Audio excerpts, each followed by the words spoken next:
Voilà, avec mon bonjour hebdomadaire et la paracha de Yitro. Le peuple juif se trouve en bas de Har Sinaï pour aller recevoir Aseret HaDivrot, les 10 commandements.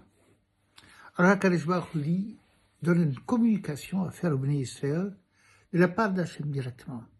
Atem ritem, vous avez vu, Asher asiti Mitzrayim, ce que je vais à l'Égypte, va essayer être mal kanfin sharim.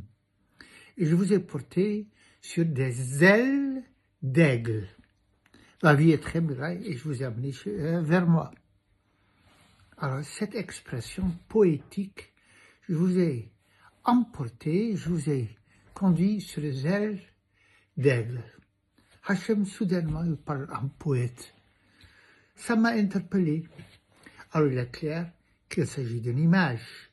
Parce que si c'était dans le sens littéral, on aurait trouvé à plein d'endroits nos Chachamim qui en parlent, dans des Midrashim qui élaborent comment citer des détails, mais c'est une façon de parler. Rachid explique que à quel moment cela fait allusion.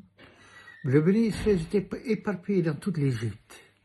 Et pour sortir, il fallait un point de rencontre, un endroit où on se trouve tous ensemble. C'était Ramsès. Alors de façon spectaculaire, ingénieuse, inattendue et miraculeuse, Hachem a réuni le Bnei Israël de toute l'Égypte pour qu'il se retrouve à Ramsès. Ça, c'est le moment qu'Hachem les a amenés sur les ailes d'aigle. Mais la question reste, pourquoi cette poésie? Pourquoi cette façon lyrique de dire les choses? Tout simplement. Il me semble la chose suivante. À Mitzrayim, tous les miracles étaient principalement pour le Mitzrim. Les 10 plaies. Enfin, c'était le Mitzrim qui était affecté en premier lieu. Maintenant, il va y avoir un miracle, que les Béni Israël, ils vont se réunir de toute Mitzrayim, tous les esclaves, c'est la première étape du miracle de la sortie d'Égypte. C'était quelque chose de spectaculaire. Comment est-ce que ça se fait? Alors, Derech HaTeva, peut-être avec des TGV, s'il y avait déjà à l'époque, quelle que soit la manière, la Torah ne nous raconte pas. Mais il n'en est pas moins que c'est miraculeux. Comment est-ce qu'on va vivre le miracle? Alors, bien sûr, c'était des terre à terre, des carrosses à pied, je ne sais pourquoi, pas de quelle manière. Mais lorsque l'homme, il doit se voir, il doit être capable de voir le miracle au-delà de la nature, le miracle, le métaphysique au-delà de la physique. Il doit voir que les choses d'apparence et de réalité, terre à terre terrestre, qu'en vérité, il s'agit du miracle.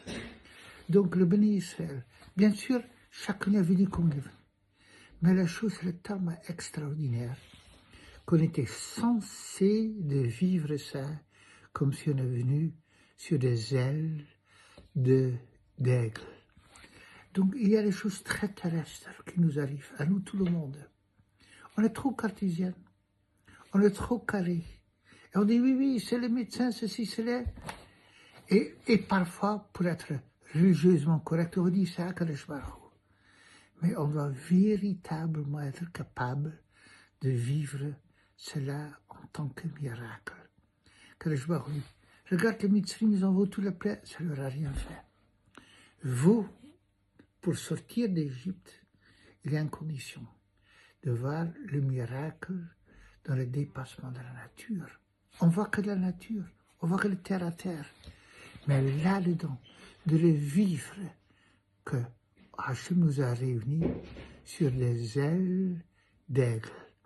Ça, c'est la grande leçon, et c'est de cette manière qu'on va s'approcher au matin Torah. Je vous remercie pour votre écoute, et à vous tout le monde, un excellent Shabbat, et à la prochaine fois.